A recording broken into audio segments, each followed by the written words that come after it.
No se diga más por Top Latina. Vamos a darle la bienvenida a un buen amigo, el amigo que viene en representación hoy del INTEC. Espérenme, ya va que se me fue. Richard Medina. Richard Medina es economista y es además coordinador académico de la carrera de economía del INTEC, aparte del socio director de su firma ¿cómo se llama su firma? WGC. Ya, yo le iba a decir en inglés, pero claro. me pareció... Ajá. Se lo deja Máximo, te dice WGC. Bueno, firma de asesoría en temas macroeconómicos, financieros y del mercado de capitales. Bienvenido, Richard. Muy buenos días para todos los oyentes de No se diga más. Para mí es un placer estar aquí con ustedes. Richard, tienes entre manos para los próximos días un foro que se va a llevar a cabo en el INTEC, que tiene como tema principal un tema que viene siendo tema principal de la vida de todos los dominicanos décadas, como es el tema del sector eléctrico. Ustedes están anunciando un foro precisamente sobre la reforma del sector eléctrico con participación de muchos líderes del sector. Cuéntanos, ¿qué de distinto tendrá este foro a los que ya se han hecho a lo largo de tantos años?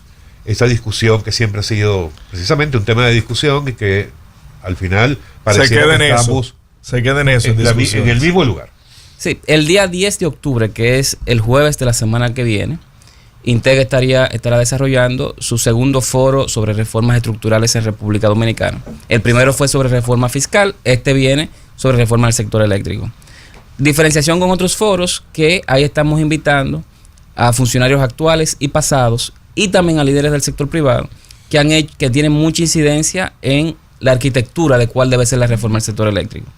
El plato principal ahí será don Celso Marrancini. Don Celso es ahora mismo el presidente del Consejo Unificado de las Empresas de Distribución y es la persona que está de cara a la opinión pública vendiendo la reforma que se debe hacer del sector eléctrico. Es un tema que tiene más de 50 años gravitando, incluso desde la era de Trujillo, más de 60 años, perdón, y actualmente se tiene un nivel de pérdida que no se observaba desde 2008. Por lo tanto, es muy pertinente, es muy necesario, es urgente, algo que se haga para tratar de reducir el déficit financiero, que es el problema esencial que tienen las empresas distribuidoras de electricidad. O sea que yo con don Celso tengo no es un problema, pero tengo una visión un poco particular, que es que tengo que tener mucho cuidado porque don Celso no coge... Te llamas y te desmiente en el aire. No, lo que quiero decir en el caso de don Celso, con todo respeto, como debe ser, es que él tuvo unos años al frente de la CDE. En el 2010. Y el hecho de que ni siquiera durante su gestión haya habido soluciones al sector, no me garantiza a mí que en esta oportunidad sí las vaya a haber. A lo mejor los factores que están hoy día no son los mismos de ese entonces. A lo mejor hoy sí se puede tener más confianza, pero me queda como esa espinita, ¿verdad? Como que alguien que estuvo en el sector no logró hacer lo que debía y que ahora sea quien... O en su totalidad, porque tampoco fue que duró ahí 10, 15 años, que es lo que medianamente se requeriría para hacer una transformación. Por eso, pero bueno, con todo respeto a don Celso, saludos don Celso, pero igual vamos a ver entonces qué va a ocurrir en el foro. Interesante esto. Va a ver cómo va a funcionar. Sí. Porque, fíjate, vi también hace poco el tema del listín diario, que organizó un muy buen foro en temas de transporte. De movilidad. Que vimos que allí estuvo todo el mundo, o sea, funcionarios actuales, funcionarios pasados, expertos en el sector, el medio como organizador. A mí me pareció de verdad impecable ese foro. Se dieron algunas posibles soluciones y eso quedó ahí. Sí. Ayúdanos a entender que en este caso va a ser otra la visión. En el caso del foro de INTEC tenemos dos paneles. Un primer panel sobre generación eléctrica y transmisión. Ahí va a estar Joel Santos, que es el actual ministro de Energía y Minas. Presidente del... Quien estuvo en el foro del listín, por cierto, en el tema de transporte. Sí, porque me imagino que en ese momento era todavía ministro de la presidencia, era un tema del ministerio. También va a estar Rubén Jiménez Bichara, que es el pasado administrador de la CDE, Jaime Aristi Escuder, que fue el pasado director administrador de Punta Catalina, y estará Pelegrín Castillo, que es el ex ministro de Energía y Minas.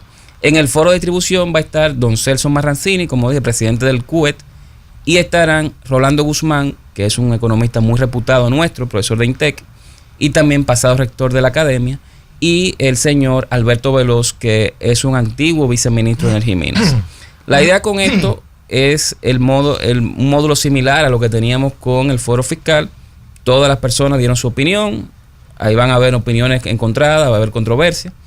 Y luego INTEC con sus académicos plantea en base a lo que se dice ahí un documento estilo white paper o documento blanco, que es una sugerencia que se le envía al gobierno, a los medios de comunicación, a otras academias y a diferentes actores del sector privado, de cuál debe ser la propuesta nuestra. Evidentemente que cualquier cosa que sea en el sector eléctrico necesita recursos. Y yo creo que don Celso Marrancini, cuando fue a la Cámara Americana, yo tuve el placer de estar ahí, lo planteó. Yo entiendo que se necesitan entre 300 y 400 millones de dólares por año para inversión en rehabilitación de redes y repotenciación de subestaciones, pero ese dinero no está. Entonces cualquier cosa que se vaya a hacer tiene que contar al menos con unos 700, 800 millones de dólares de avance para trabajar 2 años. Recordemos que lo que se haga hoy en el sector eléctrico impacta en materia de pérdidas y de reducción del déficit financiero de las sedes hacia 18, 24 meses. Hoy no se está haciendo prácticamente nada porque no hay recursos. Entonces, cualquier mejora que empiece a ejecutarse a partir del año que viene, se va a ver hacia final del 2027, principio de 2028. A mí me parece interesantísimo de que INTEC esté interpretando y esté llevando a cabo este tipo de acciones, porque es el papel de estas altas casas de altos estudios, que deberían también sumarse otras universidades, pero felicito al INTEC por este tipo de iniciativa que está teniendo y un saludo al rector de la UAS que sí. Ok, gracias por tu comentario, ¿Y qué fue eso Máximo? último? No entendí, de verdad. Bueno, que en la Universidad Primada de América, lo único que se hace ahí es huelga. Lo único que se hace ahí es huelga. porque no hay huelga. No, pero hay ¿Hace cuánto no hay una huelga en la Lo UAS? único bueno, de profesores, pues la detuvieron porque inyectaron un dinerito, pero había Ok. una huelga. Richard, la realidad es que me sumo a las felicitaciones porque las academias, este es el rol que deben jugar en una sociedad y cuando está la academia, pues lo político es un lugar neutro donde realmente se buscan soluciones. A mí me parece que el foro puede traer muchas cosas positivas. Sin embargo, ¿qué papel va a jugar el pacto eléctrico ya firmado por todos los sectores de la sociedad y que está paralizado en algunas de sus cosas que se planificaron, que se tuvieron que paralizar por los temas sociales? ¿Cómo va a jugar en estas propuestas que se buscan en este foro, tomando en cuenta que ya es una hoja ruta que se tiene para resolver esos problemas y que aparentemente no se ha podido ejecutar? Mira, el pacto eléctrico se firmó en 2021 y inmediatamente el presidente firmó el decreto de aplicación de dicho pacto. La realidad es que el pacto tiene muchas cosas escritas. Exacto. Hay un 60% que se ha ido cumpliendo, pero esos son temas más regulatorios, eso es lo fácil. Lo difícil es realmente la reducción de las pérdidas y lograr una reducción del déficit financiero. Para tenerlo en perspectiva, de cada 100 unidades de electricidad, vamos a llamarle megavatios hora, que las sedes le dan al pueblo dominicano, ellas están facturando, enviándole factura a solamente 63 de esas 100 unidades. Es decir, que están perdiendo 37. Y de esas 63 que facturan, que le envían factura, es decir, las que se pueden cobrar son las que se le envían factura, están efectivamente cobrando un 96%. Es decir, que están cobrando en la realidad 60 de cada 100 unidades de electricidad que están dando al pueblo 40 dominicano. de pérdida. 40 de pérdidas más cobranza, es decir, en la totalidad. Sí, en total. Entonces, ese es un problema. Para final del 2023, el pacto eléctrico mandaba que las pérdidas totales de las 3 sedes combinadas deben andar por el rango de los 24%. Y está subiendo hacia el 35, 36%. Pero una pregunta. Entonces, ahí yo creo que el pacto debe revisarse. No es algo, evidentemente no es cumplible en el tiempo.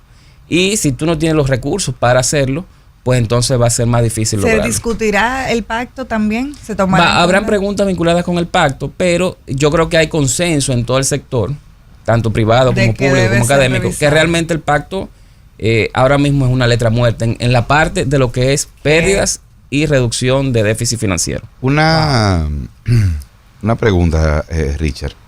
Cuando tú hablas de las pérdidas, ¿te refieres a las pérdidas comerciales o a las pérdidas consolidadas? Es decir, ese 60 de 40 se refiere solamente a la parte de cobranza o incluye... distribución y cobranza. Pérdidas no técnicas, lo vinculado con el robo de electricidad. Aquí es mucho peor de ahí el tema, porque también hay un tema, como tú bien señalabas, hay una parte de pérdidas técnicas, correcto, que se debe según tengo entendido, a la baja inversión en la infraestructura de distribución, pero también hay un aspecto que es sobre el cual quiero ahondar. Tú hablas de las pérdidas financieras o del déficit financiero que tienen las EDES. Cuando la gente dice que el subsidio eléctrico, que representa 60 y pico % de todo el subsidio que tiene el Estado, todo el mundo piensa que se están robando la luz. Sin embargo, lo que nadie habla es del aspecto financiero de la operatividad del sistema eléctrico. Yo quiero que tú abordes un poquito ese tema, porque tengo entendido que representa la mayor parte del déficit que tiene el sector. Claro. Hay dos tipos de pérdidas. Pérdida de lo que es el segmento de distribución, de transmisión, perdón. Transmisión es los Cuando cables sale del generador en a la subestación. esta torre de alta tensión grande que uno ve en la carretera. Esas son pequeñas. En República Dominicana siempre ha sido menos del 2%. Eso es 1.8, 1.6%. Y es estándar internacional, o sea, ahí no hay problema. El problema está cuando llega el transformador o la subestación en adelante. Que llega a la casa, que llega el transformador. Ahí hay pérdidas vinculadas al robo de electricidad, tanto de casas, de hogares, como de negocios. Hay muchos negocios que se instalan en lugares donde los niveles de facturación y de cobranza son muy bajos, algunos barrios, con el objetivo de aprovechar esa electricidad que es difícil que le cobren, porque son negocios intensos en electricidad. Piensen en talleres, piensen en lavanderías, Por eso hay muchos talleres en Villaflor, con eso no digo que todos los talleres estén, robándose la electricidad, pero hay un alto componente de pérdidas eléctricas vinculadas con eso. Empresas que manejan cuartos fríos, tú lo ves todo en los guandules, en toda esa ribera. Y lo otro es que hay muchos lugares, sobre todo en los barrios que están en las márgenes de los ríos de la capital, por eso tiene las pérdidas más altas, más del 60% de la energía que produce, que compra. Esos barrios tienen serias dificultades para tú ponerle un medidor. O sea, que ellos efectivamente no están pagando la electricidad, pero es muy difícil que la paguen porque nadie le está cobrando. Entonces, para eso tú tienes que hacer una inversión muy fuerte en transformadores, en cables, en postes de luz, en medidores que sean telemedidos, que sean prepagos. Y todo eso cuesta dinero. Oye, pero Richard le hizo caso a mi señal de que íbamos a la pausa. Era con esta gente, Richard, que la señal. Pero miren, vamos a una pausa y yo quiero, ahora que hablabas de las pérdidas, dónde se producen y todo esto, a mí me llamó muchísimo la atención hace un par de meses que estaba en una conversación en la que me aseguraban en Bonao que hay ustedes conocen Maimón. Claro. Bueno, me dicen que en Maimón paga la electricidad el 3% de los clientes. Así es. El 3%, o sea, el 97%, no, nadie le puede ir a cobrar. Y cuando se les va la luz, protestan. Se habla del pacto eléctrico, de reforma eléctrica. Mientras tanto, el ciudadano que nos está escuchando siente los apagones, pero no entiende todo este ecosistema de propuestas y de temas que se discuten. ¿Cuáles son los puntos principales que desde la academia, en este foro, se propondrán al gobierno para una solución en el corto o mediano plazo? Primero, ver el tema de más generación base, es decir, más generación a gas natural o carbón. Las renovables son necesarias, el país ha estado creciendo en ese aspecto, pero tú tienes el problema de que en el momento en que no hay sol o en horas pico, tú no necesariamente controlas la producción de energía renovable. Entonces, vienen algunas preguntas vinculadas con energía renovable, como dije, pero también con la necesidad de aumentar la generación a base de energía base, termoeléctrica, gas natural o carbón. Segundo, a nivel de transmisión, en lo vinculado con el plan plurianual que tiene la empresa de transmisión eléctrica dominicana y su cumplimiento o no cumplimiento. Hay varios aspectos ahí, sobre todo la repotenciación de subestaciones. Eso significa que si tú en un circuito tenías antes 200 casas, pero en el circuito ahora tú tienes 100 casas y 100 edificios, pues la cantidad de viviendas demandando electricidad aumenta de manera exponencial. Sí, entonces sí. Eso se ve es en la ciudad necesario. con la construcción. Eso es necesario trabajarlo. Y del punto de vista del segmento de distribución y comercialización, está primero las inversiones necesarias. Va a haber un llamado de atención ahí sobre que efectivamente se necesita dinero, se necesita recursos para trabajar, para reducir pérdidas en circuitos de alto nivel de robo. Segundo, se necesita más profesionalización de las EDES. Ha ido aumentando la cantidad de empleados, ya estamos por encima de lo que habían, inclusive cuando las autoridades actuales entraron al gobierno, o sea que ha aumentado. Y tercero, desde el punto de vista de distribución y comercialización, hay un componente importante de si se va a estar gestionando la demanda. Los apagones de los últimos días tienen más que nada vinculación con... Apagones financieros. Son apagones de gestión de demanda, es decir, si tú vives en un circuito donde el 80% de los hogares no recibe factura ni la paga, pues a ese circuito vamos a darle menos electricidad para minimizar la cantidad de pérdidas que tiene esa EDE. Entonces, eso es una política pública que se ha estado implementando. Hay que ver hasta qué nivel, a qué tan extenso va a llegar a ser, pero eso evidentemente deteriora la calidad de vida de la gente y le impone un costo a los negocios que están en esa zona porque tienen que pagar un generador privado, una planta. Ahora, entonces va por ahí, va por ese tipo de vertientes dentro de cada segmento del mercado eléctrico. Ahora, Richard, ¿el dominicano no quiere pagar la luz o no se la cobran? Porque, y te hago el paralelo con el tema del prepago, de que la gente tiene su teléfono móvil con un prepago, un chip, y le hace una recarga de 20, 30, 50, 100 pesos. Y desde que se le va el internet. Y desde que se le va, vuelve y recarga. O sea, igual pasa con la luz, con la energía eléctrica. Es que la gente no la quiere pagar, o ya la gente entendió de que eso es un servicio que el gobierno debe darle por ser dominicanos. Mira, hay varias hipótesis ahí y yo creo que hay un poco de cada cosa. Desde cuando Trujillo nacionalizó la primera empresa de generación eléctrica, que es cuando empieza realmente el problema en el 55, los dominicanos hemos visto que ese es un servicio que es del Estado y al ser de propiedad estatal, pues asumimos a veces que es gratis. Lo otro es que muchas veces no se cobra. O sea, las sedes han tenido históricamente, y antes de que existieran las sedes, han tenido serias debilidades de cobrar o de generar la infraestructura de cobro en circuitos grandes, circuitos donde vive mucha gente. Eso evidentemente genera pérdidas, pero también hay un punto, y es que se ve poco, pero que estudios lo han visibilizado, y es que si tú no pagas la electricidad, tú como hogar puedes tener un aire acondicionado de alto consumo, en lugar de GLP usas para cocinar una olla arrocera, sí. Dejas los bombillos incandescentes prendidos todo el día. Entonces eso hace que en un hogar tú estés consumiendo 300, 350 kilovatios hora. Cuando en un hogar pequeño lo lógico sería consumir 150 o 200. Que es lo que estuvo estipulado cuando se establecieron los márgenes. Claro, y ahí se da, por ejemplo, un subsidio del bono luz con tarjeta Supérate. Entonces, una vez que tú haces la gestión de cobro y pones los medidores, automáticamente ese hogar que antes consumía 300, 350 kilovatios hora en el mes te baja a 100, 150, 180. Y que son números más moderados. Por lo tanto, tú haces la gestión de cobro, no solamente comienzas a cobrarle a ese hogar o a ese negocio que antes no pagaba, sino que tú tienes una reducción importante del nivel de consumo y por lo tanto del nivel de pérdidas. A mí me gustaría saber con relación a la competitividad y el costo para los usuarios finales.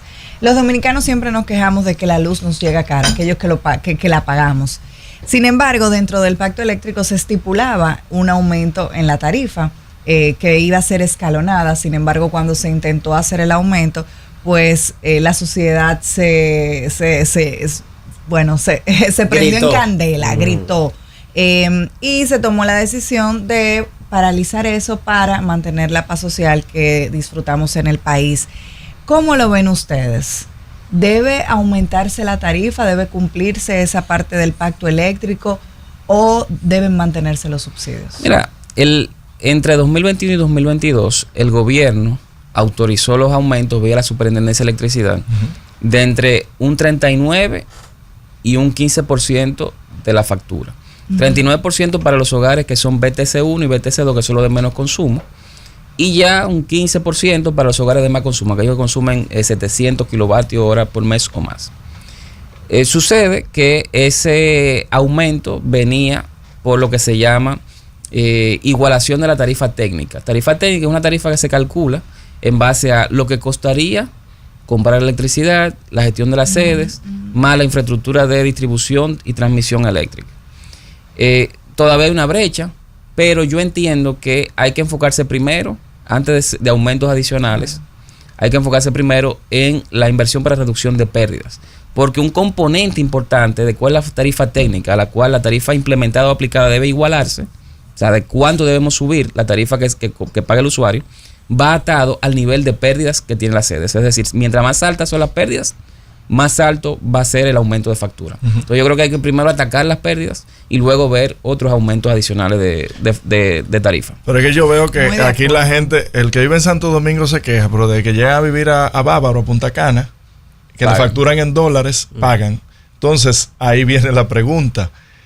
Y es una de las propuestas de don Celso, luego de que se regularice, luego que se mejore la infraestructura eléctrica, entonces pasar la administración, hago énfasis, al sector privado, hacer una licitación para pasar la administración. ¿Es factible privatizar la parte de la administración, es decir, el tema de la cobranza y el tema del mantenimiento? Bueno, República Dominicana yo creo que ha tenido todos los esquemas de administración y de gestión al menos de las empresas de distribución de electricidad. Antes de la reforma del 99, la CDI estaba ahí todo, distribución, generación, transmisión, y era eminentemente público, de propiedad estatal. Luego se hace la capitalización, la reforma del 99, la generación pasa a manos privadas, la transmisión se queda en manos del gobierno y la distribución y comercialización se queda en manos de privados. Y ellos comienzan a trabajar. Hay una serie de situaciones que pasan, tanto culpa de los privados que administraban, como del gobierno dominicano, y se van a la quiebra las sedes y se vuelven a estatizar, es decir, que la compra el gobierno. Luego de ahí pasa a manos del gobierno, cuando llega Celso Marrancini en el 2009, comienza un proceso de saneamiento y después él contrata 3 administradores extranjeros. Como quien dice, dándole calidad privatizada a la gestión de las sedes. Ellos logran mejoras marginales, no algo del otro mundo. Luego vuelve completamente la gestión a manos públicas en 2012. Ahí Rubén Jiménez Bichara, que es panelista nuestro, que empieza como administrador de la CDE. Y ahí sí hay una reducción importante de las pérdidas. Se encontraron en 35%. Bajó a 23%. Y bajó a 26, 27%. Antes de pandemia, con la pandemia obviamente subieron. Y luego siguen en manos públicas, perdón. Espérame. Entonces todo lo que quiero decir es que los esquemas fluctúan. Yo no me casaría con uno, yo me casaría con el que funcione. Richard, acabas de decir en el 2012 35. Jiménez Bichara la consiguió en 35 las pérdidas y cuando lo dejó la CDE lo dejó en 26, 27%. De ese 35 al 26, ¿cuáles, no sé si lo recuerdas, si nos lo puedes recordar, cuáles fueron las acciones específicas que llevó a cabo Jiménez Bichara para que se diera esa reducción? Sobre todo en el de sur y el de norte hubo una campaña de reducción de pérdidas muy agresiva. Cambio de medidores a medidores telemedidos o prepagos, mejora de los transformadores y sobre todo cambio de los cables y de los postes de electricidad para evitar el robo. Evidentemente que eso costaba dinero y ahí habían los últimos 3 años, de 2017 a 2019, ya habían inversiones por casi $250 millones. Yo creo que el nivel de pérdidas de ahora conlleva no 250, sino quizás 350 millones de dólares por lo que estamos.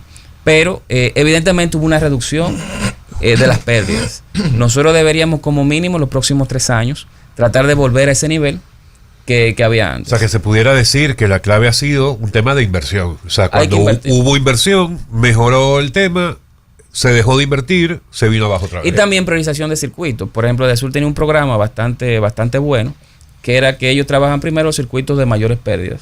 O sea, si había un circuito, no sé, en una provincia del sur, se focalizaba, que tenía altas pérdidas, pero que era muy pequeño a nivel de impacto, preferían trabajar los circuitos de grandes pérdidas en el Gran Santo Domingo, en Herrera, en el Distrito Nacional, que era lo que realmente tenían el grueso del consumo de electricidad para Edesur.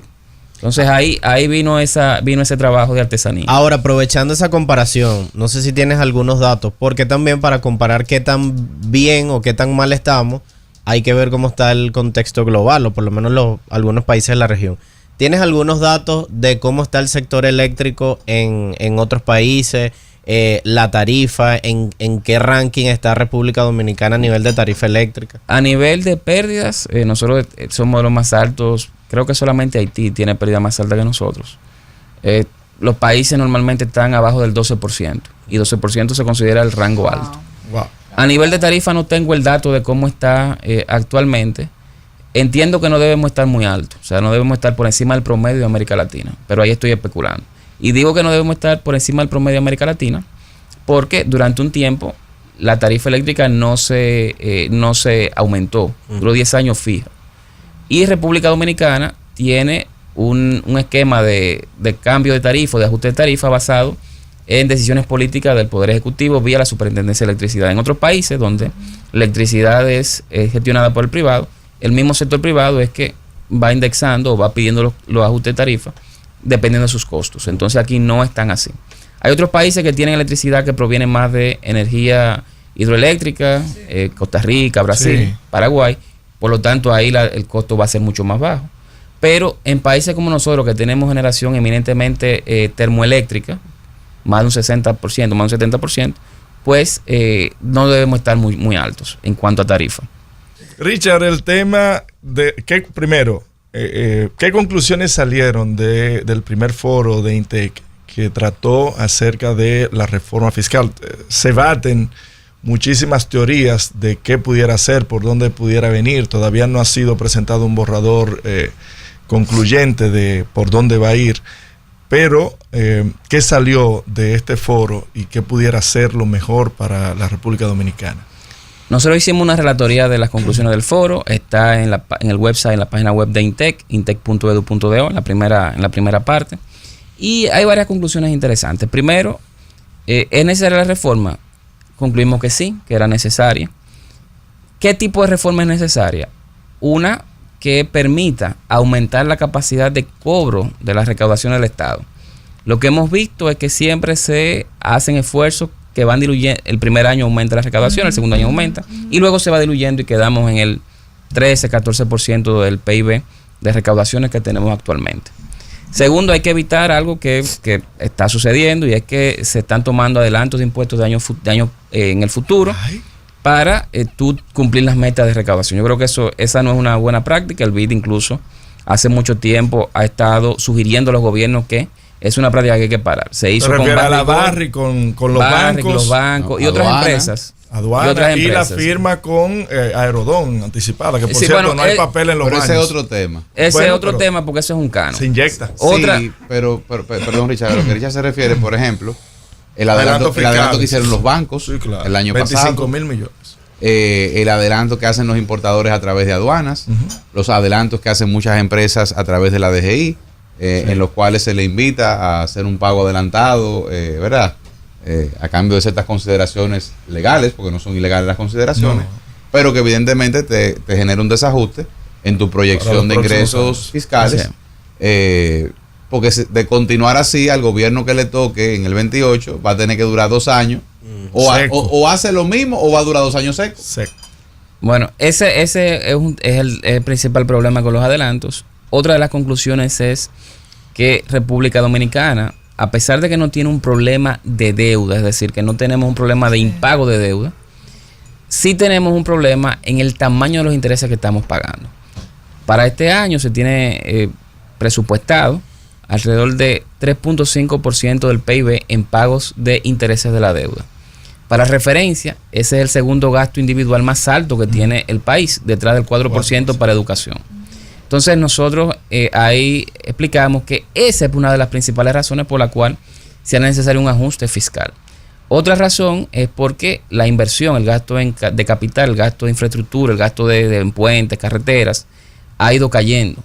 Este año subió a 2.6, 2.7% del PIB por el dinero que entró de Aerodón, el cual yo creo que no va a poder ser ejecutado.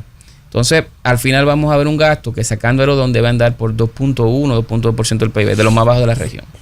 Otra conclusión es que depende del objetivo que el gobierno se plantee con la reforma. Si el gobierno lo que se plantea es una reforma para reducir el déficit fiscal y para proveer mejores servicios, ampliar la cobertura y dar servicios de más calidad y proveer bienes públicos de mayor calidad, pues ahí el tamaño de la reforma es alrededor del 4% del PIB.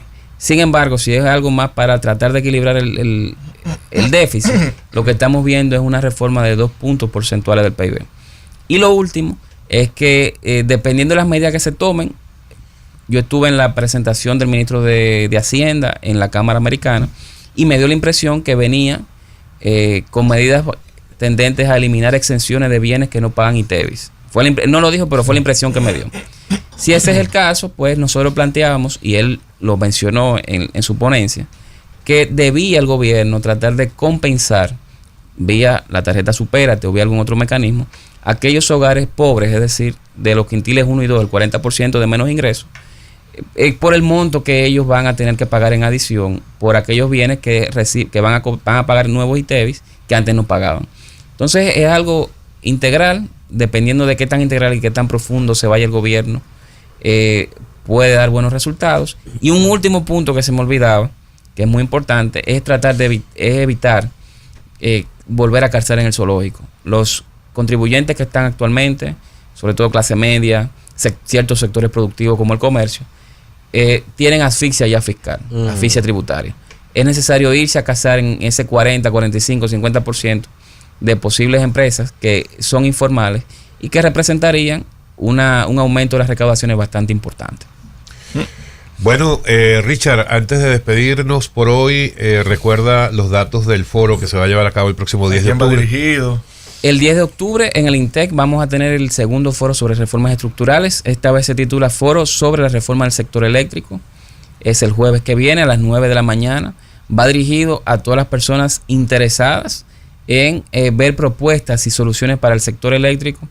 Para inscribirse, para participar, debe llamar al INTEC o en la ficha de invitación que tiene INTEC en su página web, pues ahí hay un link, darle ese link para inscribirse.